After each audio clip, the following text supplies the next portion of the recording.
Hello, everybody on YouTube. Boy, the Memphis XLOA welcoming you back to another top 10 video. Today, everybody, we're talking about something incredibly lewd. That's right, we're talking about our top 10 waifu archetypes in Yu-Gi-Oh!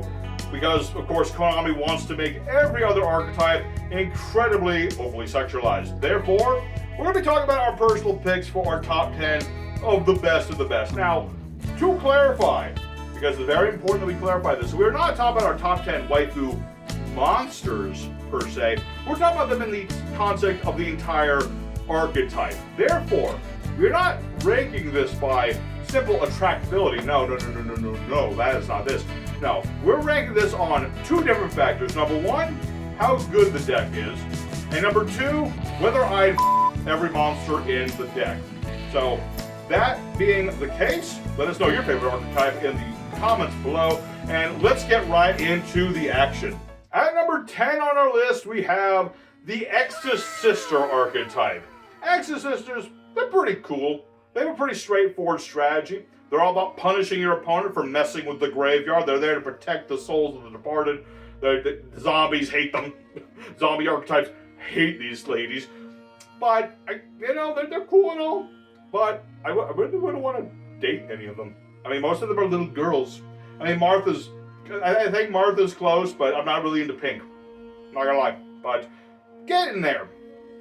So, that goes number 10. Sisters, really cool. Not the most amiable of the bunch, but I'll put them up there at number 10. At number 9 on our list, we have Witch Crafters. Now, obviously, a lot of the Witch Crafters, I'm not touching with a 10-foot stick. Some of them, I'm not touching them with a 20-foot stick. But they do some cool stuff, too. A little underappreciated, the Witch Crafters. And Heine does something for me. So, we'll put her one step above and put it at number 9. At number 8 on our list, we have the Labyrinth archetype. We got some nice little ladies on there. The lovely lady of the labyrinth. Yes, very nice indeed. And I love trap monster decks and trap decks in general. They're pretty neat, pretty nifty, and you can really screw with your opponent pretty hard. Now, they're not my favorite of the bunch, obviously, but I can appreciate some labyrinth action.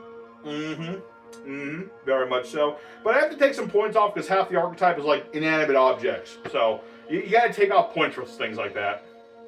At number 7 on our list, we have Fortune Ladies. Who wouldn't think Fortune Ladies, but it's an entirely all-ladies archetype. They play well enough. I mean, they haven't done anything in years, but I remember Fortune Ladies being able to do some cool stuff. And while they're not necessarily my favorite, none of them are my type necessarily, but I could imagine, maybe, possibly, who's to say. But I would say that, I'm going to put the Fortune Ladies at number 7. Very underappreciated, a lot of ladies. And they're alright.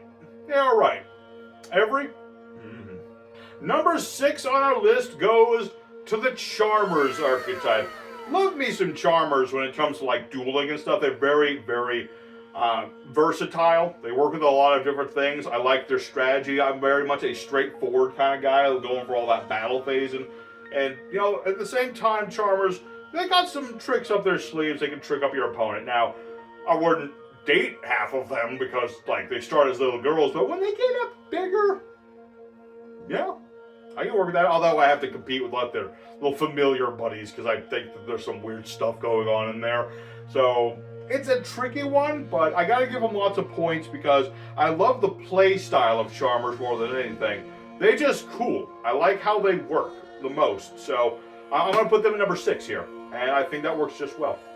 At number 5, this is a divisive one, I know. Sky Strikers. Now, I'm not doing Ray because that's clearly a teenager. I'm a little too old for that. Also, underage, therefore, But I cannot deny the fact that Sky Strikers, despite how annoying they can be, are a really potent archetype. Okay, they can really hit you hard if you're not paying attention. They have some really crazy strategies they can do. I got a whole dual deck review that I got to do for the whole archetype at some point in the future. Getting to that one. But in terms of just how good they are, Sky Striker is probably one of the better of the waifu archetypes, just in terms of how viable they happen to be. They're still a little too young for me. Except maybe Zeke used to say. At number 4, we have Luna Lights. Now, I like me some Luna Light action. Both that kind of action and the dual action, if you know what I'm saying. Now, we got ourselves another straightforward hitting bunch of monsters. They're all about just smacking your opponent really big. And, well, it's a little weird that they're blue. I can kind of get over that when Liger's around. What can I say? So, you got yourself a very nice high-power archetype that can hit your opponent really hard. And they're pretty straightforward to do. You know, it's not like an overly complicated archetype to figure out. It's all about just getting out the big fusions and hitting your opponent really hard. And I can appreciate that a lot, you know? And so I'm going to put them up nice and high because I like me some Luna Lights. At number 3, an archetype that has been hurt so hard over the years. So I'm going to throw them a bone. It's my ladies and harpies. Oh yeah, baby. I love me some Harpy Lady action. It's all about that phalanx pike, baby. It's all about the phalanx pike. Give them ladies a big honking stick, and they will smack you with it. That's what they like to do. You know, Harpy Ladies, they've been hit hard ever since they lost their Harpy's Feather Storm. They don't get to be played as often, but I feel like there is still a potential for something there. It's not easy to play Harpies, but dang it, I want to... how do I say it? I'm just saying bird tits. Give me some bush tit. That's a kind of bird. Give it to me. And number 2, that's a deck that kind of goes with what I was saying earlier about our labyrinths and something I was saying about witchcraft. It's Dynamorphias. Dynamorphias are pretty cool. You know, again, another very straightforward deck. A little more trolly in a sense. It's a bit more controlling than a lot of these other decks happen to be.